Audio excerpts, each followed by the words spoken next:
আওয়ামী লীগ মানেই খুনি, আওয়ামী লীগ মানেই লুটপাটকারী, আওয়ামী লীগ মানেই ধর্ষণকারী, আওয়ামী লীগ মানেই এদেশের অর্থ নিয়ে বিদেশে বাড়ি তৈরি করা।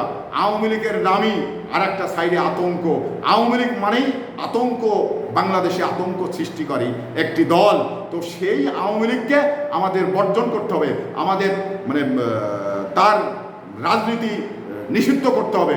এই না হলে আমরা কিন্তু এই আওয়ামী লীগের নাম যে আতঙ্ক, আওয়ামী লীগের যে নেতাকর্মী বাংলাদেশে 17 বছর আতঙ্ক করে, মানুষকে গুম করে, মানুষকে খুন করে তারা আরাম আয়েসে 15 বছর রাজত্ব কায়েম করলো, এই রাজত্ব আগামীতে কখনো আর কায়েম করতে পারবে এইরকম সুযোগ আওয়ামী লীগকে দেওয়া যাবে না।